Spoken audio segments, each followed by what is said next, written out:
Professor Dr. Rıdvan Yalçın from Gazi University Faculty of Medicine. He is going to talk about the statistical data of the last 4 years regarding diseases encountered during the Hajj period. The floor is yours, Dr. Yalçın. Dr. Yalçın, you used to be a chief physician. That's why you have 20 minutes instead of 15, as you were a chief physician once. Thank you very much. First of all, I would like to thank those who have organized this symposium. I would like to thank those who took part in the organization of Hajj.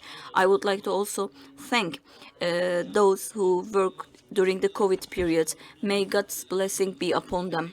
Actually, my presentation is going to be a summary of the services that we provide to the Turkish pilgrims. I don't want to actually only give you statistical information. I want to analyze them, and I want to talk to you about the future precautions that we may take against COVID. So when it comes to statistics and analysis in the healthcare system, what we do? We do the assess the evaluation of the healthcare system, and we want to direct the resources to the most needed areas. And such analysis are very important for our future scenarios and future activities. COVID is causing a lot of death in Italy. In March 2020, there was 49% increase in the mortality rate of the last 5 years. In Turkey, we have 3 million patients and 30,000 mortality. So this is causing panic and fear. But is it true? Are we actually ignoring routine diseases because of COVID? In the UK, on the 3rd of April 2020, the COVID-related mortality was around 3,400, and there were 16,000 more mortality cases who lost their lives because of other diseases. So according to European Mortality Monitoring Program, it's not only an increase in the COVID-related deaths, but there was also an increase in the other mortality cases caused by other diseases. This is because we've ignored the other routine cases. When it comes to the acute infarctus cases, it is very important to intervene in the patient in the first hours. Unfortunately, because of COVID, the patients arrived us in a delayed manner, and the complications got increased. So I've added this slide because I wanted to emphasize the importance of not forgetting routine diseases. Hajj is important in terms of health. First of all, it is a crowded place. People with different hygiene habits, people from different backgrounds, people of different ages, people from different places come together in the same place. And of course, the climate conditions in the Hajj is different because it is also cold and hot at the same time. Because of the AC system, you can go from a cold place to a hot place very quickly. And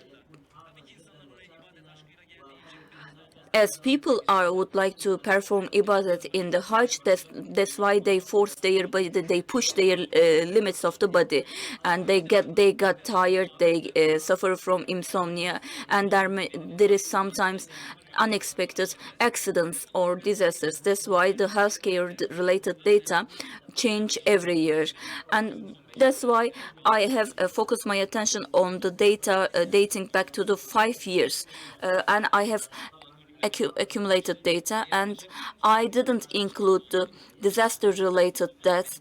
I focused my attention on data in Mecca because this is the place where we provide the highest number of healthcare services. I focus my attention on 5 issues. The first one is outpatient clinic services. The second one is the patients who are hospitalized to our hospital, or the patients referred to the hospitals of the Saudi Arabian patients who are actually providing an extra burden on the Hajj workers, and other diseases. So with the outpatient clinics and with the hospital of the Turkish Presidency of Religious Affairs, we are serving the needs of the patients. 95% of the outpatient clinics and the majority of the patients who are hospitalized are the primary healthcare patients. Most of the time they suffer from upper respiratory diseases or stomach or intestine infections. There are also other patients who suffer from hypertension, diabetes, and related complications. Lung diseases, orthopedic and traumatic diseases are among the diseases, most common diseases that we treat in our facilities. Actually, we are talking about 100,000 patients. Why? Because it is a crowded place, and unfortunately, there is there are a lot of infections. And people do not always particulate infections. People do not always abide by the hygiene rules, and unfortunately, because of the crowd, people are also suffer from some accidents happening in the escalator, and sometimes people don't bring their medications or they stop taking their medications. As they drink in Zamzam water, they don't drink normal water. That's why their liquid taken is reduced. They don't pay attention to the hygiene of their feet, and sometimes people with diabetes suffer from the sores or on their feet, and overweight people, when they push the limits of their body, they are further facing some problems. And people working in the hotels sometimes don't abide by the hygiene rules as well, which is causing a lot more problems. What about COVID measures? COVID will have a positive impact in this respect because of the measures, because people have to abide by the mask rule, social distancing rule, and they have to get the COVID vaccine, which may also automatically reduce other diseases which are contaminated through the particulates, like influenza or meningitis. I think COVID disease is going to be a test case for all of us. In the hospital owned by the Presidency of Religious Affairs, when it comes to the patients who are just staying there for one day, they most of the time suffer from the upper respiratory diseases or stomach and intestine diseases. Dehydration, loss of salination, or sunstroke, or excessive fatigue are among the most common causes of their hospitalization. But when it comes to long-time hospitalization, infections are the most popular cause of such long hospitalizations, or skin diseases, skin infections, burns, or kidney disorders, and heart beat disorder, and a clogging in the heart veins may also cause problems in the lung. If the patient is suffering from a heart attack, then we refer them to the hospitals in the Saudi Arabia, because we have a hotline between our hospitals and the hospitals in Saudi Arabia, and we can refer them directly to those hospitals. When it comes to the people who are operated on in the hospitals owned by Saudi Arabia, they are coming back to our hospital, and we follow them up. Most of the time, there are some people who are actually suffering from chronic diseases. Sometimes their disease gets worse during the Hajj, and such chronic patients with chronic diseases have a higher chance of getting COVID and losing their life because of COVID. Unfortunately, children are also among the risk group. Recently, COVID was not started to affect children more and more, especially children under 9 years of age. There was a speech about children in the previous days, so I can say that COVID is a risky virus for children as well. That's why it is not just the Saudi Arabia government, but the Turkish government and the other government as as well should monitor the COVID data quite attentively. COVID-19 measures can be changed on a daily basis or on a weekly basis. So you cannot take such decisions months ago. Our national decision regarding which pilgrims will be sent to Hajj could be more important than the potential decisions to be taken by the Saudi government. And the hospital that we have in Mecca is a very good hospital, as mentioned by the moderator. We have to make sure that this hospital is compatible with the COVID measures. The rooms should be single rooms, and there should be climatization to provide clean air. And we have to make sure that many procedures are already applied at the hotels. For instance, like when it comes to following up the sugar level in the blood or some other blood levels, we may get a blood sample from the tip of the finger at the hotels, not at the hospitals. We can get the blood samples at the hotels, and then the analysis can take place at a hospital.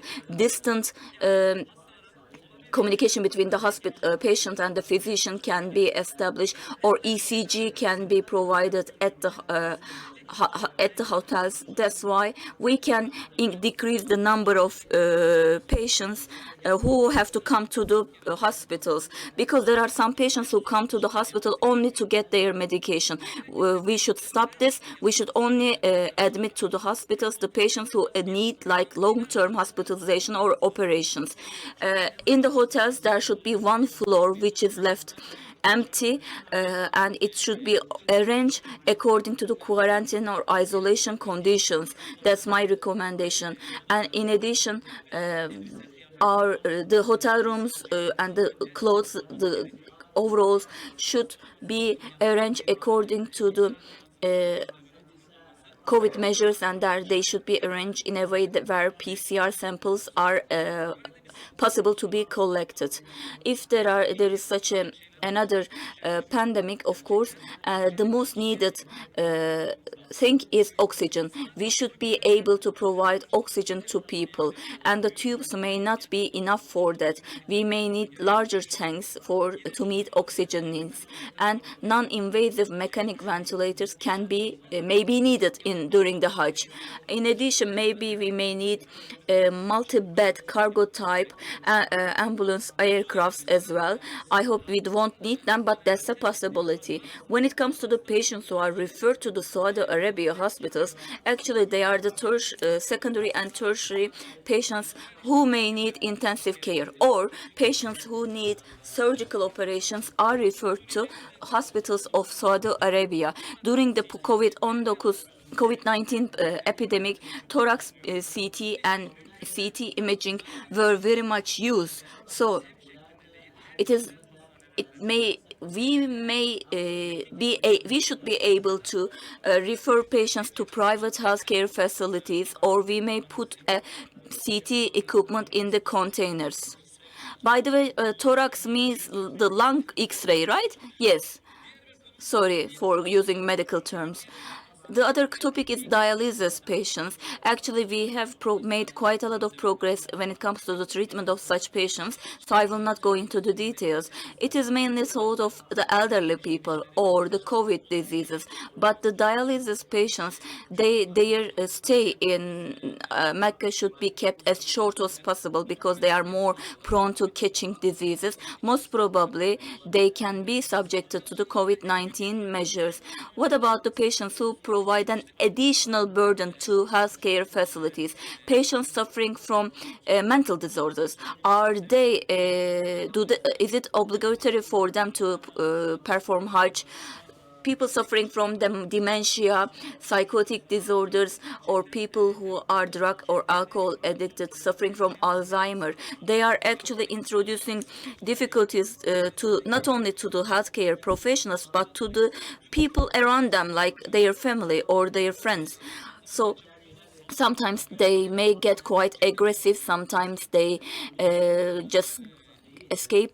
So in such cases, maybe they shouldn't perform Hajj if it is possible, or overweight patients, or the terminal case cancer patients, and mental patients suffering from mental disorders can be categorized into the same group.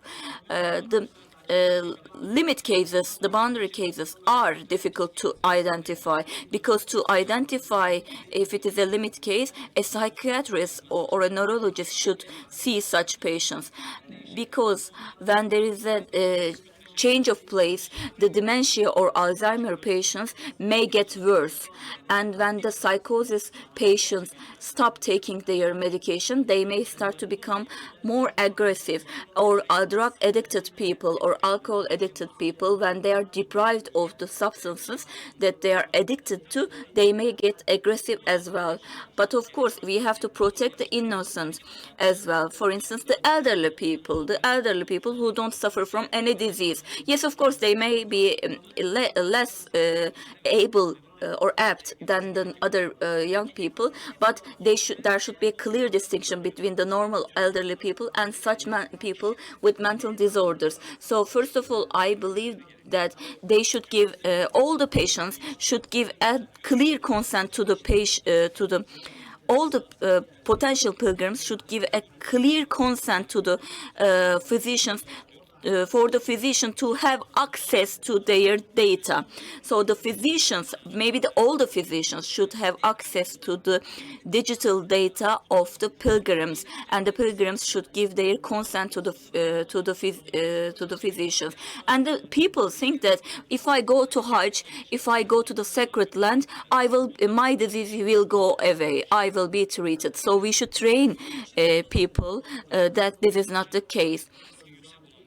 So such people are, of course, at high risk, but we may always see limit cases, because they may always escape the attention.